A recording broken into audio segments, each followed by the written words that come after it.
doing, Baggedmilk? Good morning. Doing excellent. How are you guys doing? Very good. We're still Grantless, and I'm looking forward to Jimmy's contribution to this segment. I will start with this because I don't know if people know much about Connor Brown. What do you think about the Connor Brown signing? Well, it's one of those ones that for me, it's almost like we all knew it was coming. 2 years ago, it was Zach Hyman. We all knew he was coming even before free agency. Last year was Jack Campbell. We all knew he was coming before free agency. Connor Brown just seems to be the latest version in that story. So for those that don't know much about him, he's going to be a complimentary scorer. He's not a top-line winger, but he can help in the top six. He's got a couple of 20-goal seasons, 3 20-goal seasons under his belt. He's going to be a guy that is going to help the Oilers score some goals. He kills penalties. Just last year, the unfortunate thing was that he had an injury that he only played 4 games last year. So yeah. The Oilers, that actually helped the Oilers because they were able to get him on one of those like loophole bonus contracts.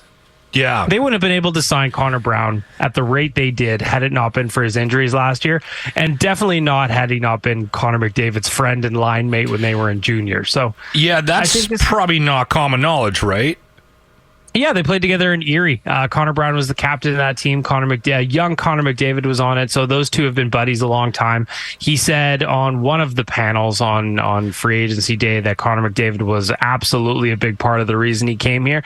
I think the Oilers fans are gonna like him. He works hard. He's got a little bit of touch. He's gonna help on the special teams, and as much as I'll miss him, I think he is an upgrade on Kailer Yamamoto. So I think this is a good signing. Interesting. Okay. We'll see how it goes. Because I wanted to ask you about your feelings about Yamamoto going. Yeah, it sucks, man. It's just like, it's unfortunate because the Oilers are so strapped for cash, and having the cap stay flat, really it only moved $2 million in the 4 years that Ken Holland's been GM. So having the cap stay flat hurt, and if it bumped up like we were all hoping it would be, maybe Kailer Yamamoto's still here, but they needed the money, and it just kind of is what it is. At $3.1 million, he wasn't living up to the paycheck. He gets to go home, signs in Seattle for 1.5. That's probably better suited for the kind of player he is. And just for me, I hope he can stay healthy. He had a rough year last year. Yeah. Had some concussion issues, so I just hope those are behind him. The Kostin loss. Yeah, that one hurts. That one hurts. Not only does it hurt on the ice, he is just fun. Yeah. The quotes were fun. He was full of energy. He would get the fans fired up. We had all kinds of memes for him. So, yeah, that one's no fun.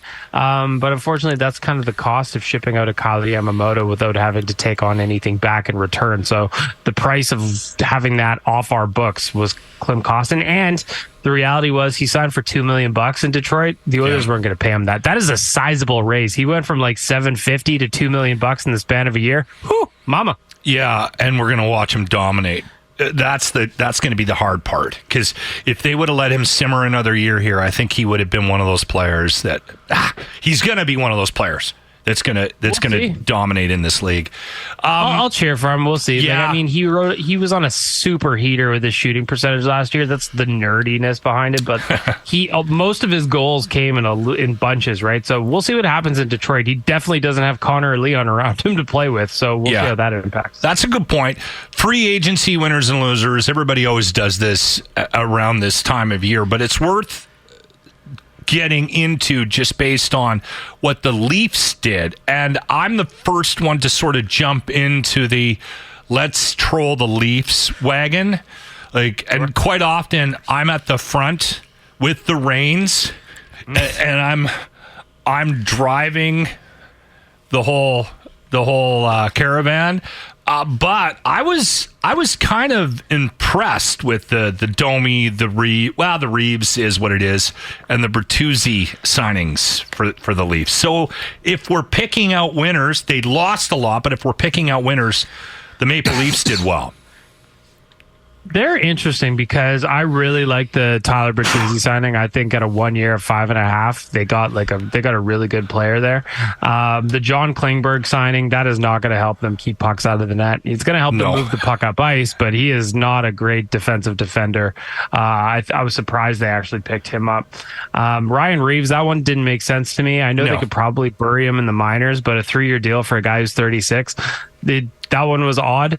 Max Domi, I like that one. He's that one's kind of not only is it a good player that they're picking up, but the story's fun. Like his dad played for the Leafs. He's going back there. There's all those pictures of him as a kid. So yeah, I thought the Leafs did well. I thought the Bruins did really well. They got JVR signed for $1 million.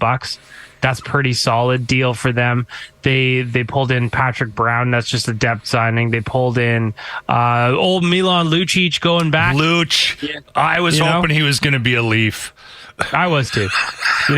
We can't win them all.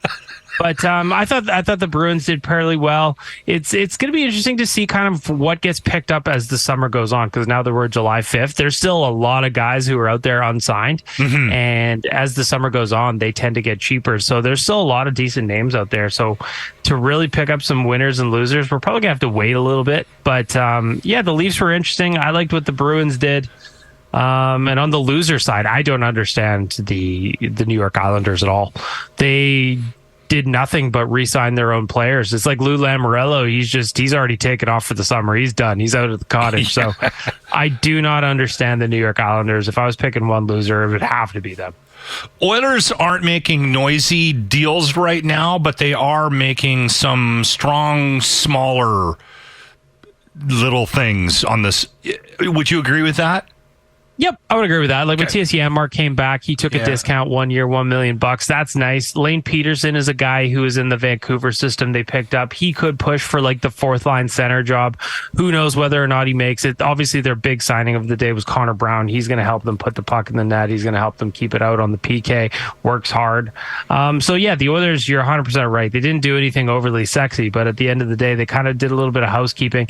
They re-signed Olivier Rodrigue, who was a depth goalie for them last night. Yeah. So they're just kind of checking off the housekeeping lists, and I wonder if they're going to wait and see if some of these guys get cheaper and cheaper as the summer goes along. Yeah, do we want to get into some of the rumors? We don't. We sport donkeyed enough today. A lot of sports donkeying today. We were on our jockeys. Awesome. Well, I appreciate your time. Baggedmilk Oilers Nation, thank you. Thanks for having me. The Locker Room for Arden Roof Systems. Weekday mornings on 95.7 Cruise FM.